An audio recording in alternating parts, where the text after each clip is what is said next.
مولانا بجلیګر صاحب خبره و یار له پن ورکه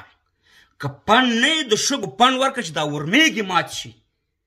موږ 10 میاشتې لګېو طالبانو ته پن ورکوو ولس ورته لګېږي دنیا ورته ستړې شوه چې د دې اوښ نه دې راکوشه خو طالب وایي پن ماته مه راکوه د شګو پن راکړه چې دا ورمېږ زما مات شي او د دې افغانانو مات شي او دا وطن بیا د بدبختیانو سره مخامخ شي او زه هغه شانې ذلیله شم کوم چې په 2001 کال کې بیا وروره د پټې ځای نه نن که 10,000 مسلح خلک په افغانستان کې پیدا شي 10,000 نو طالب جانه ستا د حکومت دلته ختمی والله کې دلته ته حکومت وکړي ځکه چریکي جنګ او قچاقي د دې مخنیوی چې دا ډېره مشکله ده دلته ما دا د لینک شیر کړی د ټیک ټاک وګورئ د جو بایډن خبرې نن واورئ او په دې باندې ما بهرحال ډېرې ویډیوګانې ډېرې خبرې کړي دي زه د جنګ والا سړی نه یم خو زه تاسو ته وایم چې د قطر د سولې خبرې م ډرامه بله ورځ هم چې خپل مولیان راغوښتي وو د علماو شورا په نوم باندې دا یو ډرامه د خدای په لحاظ باندې ملا صاحب هیبت الله په احترام هغه وایي چې موږ باندې ایټم بم راخطا شي موږ د ایټم بم د دنیا پروا نه ساتو خو د پاکستان د یوې تیارې د جواب نه چې په خوست یې درته بمباري وکړه د پاکستان د یوې تیارې د جواب نه چې په کونړ یې درته بمباري وکړه دا څنګه اسلامي نظام دی ستاسې موږ ستاسې په دې اسلامي نظام باندې نه پوهېږو چې نه پکې زما د خویندو میندو عزت خوندي دی په تورخم او په سپین بولده کې بې عزته کوي نه د پنجاب د جواب ایمه نه مې دنیا په رسمیت پیژني نه مې د خویندو میندو تعلیم شته دی نه مې خلک وروره په ګېډه ماړه دي دنیا ته وروره زاري او منت کومه چې ما په رسمیت وپېژنه او برطانیه خیرات راوړه خدای دې وبخه امریکې خیرات راوړه خدای دې وبخه او 52 ملکونو ته مې شکست ورکړی دی ښکارونه مې ورته مات کړي ښکارونه یې موږ ته رامات کړي دي جاپان وګورئ جاپان امریکې په ایټم بم ګزار کوي ایټم بم 2 ایټم بمه مګر هم جاپان وګوره په ټوله دنیا کې پاسپورټ نمبر 1 دی هېڅ چا ته هم شکست نه دی ورکړی دا یو مثال مې درته درکو هر یو وګړی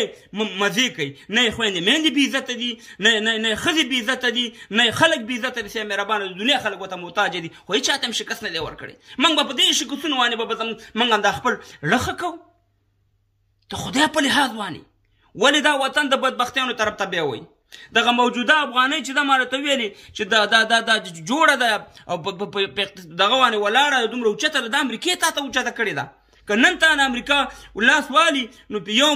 من افغانۍ به دې شاته اچولي یو من بورو به بیا راوړي دا کم زور دی تاسې کې چې دومره غټې غټې خبرې کوئ دا کم طاقت دی دا څه شی تاسې سره دی چې ته مهربانه داسې غټې غټې خبرې کوئ او د پاکستان د یو تیارې د جواب نه و د ټمبم جواب یو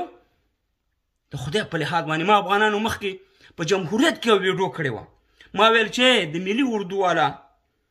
عام طالبانو که زما په وس ورسېږي زه تاسو ټول خارج ته راوباسم ځکه زه پوهېږم په دا ټوله ډرامه باندې چې دا ټوله ډرامه تاسو سره روانه ده دا قسم په خدای دی که نه د اسلام جنګي دا صرف د پردي استخباراتو جنګ دی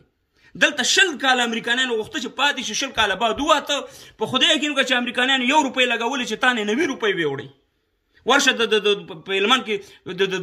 د چرسو د اپینو د هر مدنیت تا نه ورسې امریکې ته ویوړه ته به یې ورور امریکې دلته تاوان کړی امریکې ته ما ښکارونه مات کړي که نن دې یو ملک پیدا شي تا خو دې په رسمیت وپېژنې د امریکې د اجازت نه بغیر نو صحیح سیاست سپا سیاست دروغ نه ویل سپا وروره معامله ستاسې ټوله امریکې سره ده امریکې سره دا معامله ختمه کوي موږ ته تعلیم پکار دی موږ ته ګېډه مړول پکار دي او ښځو مزو له تاسې حقوق نه ورکوئ ښځو ځکه چې د طالب ماکوره فکر په دې جوړ شوی چې ښځه چې ده یو وحشي او ښځه باید د کور نه راونه تعلیم معلم دا ستاسې په فکر که دا زما خبره دروغه په 9 نوي کې 9 نوي کې خو تاسې راغلي وو هغې وخت کې مو ولې مکتبونه بند کړي خو دا ستاسې هغه ذهن په دې طالب ته جوړ کړی چې دا کومه ښځه مکتب وي بیا د بینې مافیا به کونی وي ستاسې وښځو تاسې څه شی حقوق غواړئ وګورئ په تیارو کې مو اوچتئ د خیره په تیارو کې ناوې اوچتئ نور تاسې څه حقوق غواړئ په تعلیم څه کوئ تعلیم څه کوئ که ښځه ناجوړه شوه خو سړي ډاکټر ته بیا ښیو که خور هم د خور موره یا بل څوک د بچي ناجوړه شو خو خیر دی که سړي ډاکټر وکته ښځې ډاکټرانو باندې موږ څه کوو دا قسم په خدای دی چې ټول دروغ درب دي افغانانو ړم درک کوي دلته جنګ را روان دی دلته جنګ کېږي دلته طالبه تا په دې حالاتو کې څوک نه پرېږدي ته ملي نه یي تا ملي شی نه لاړه د خپو لاندې کړه افغانان دې تباه و برباد کړه نور هم تباه و برباد کړې دا زموږ چغې چې دي دا ستا د پیدې دپاره دي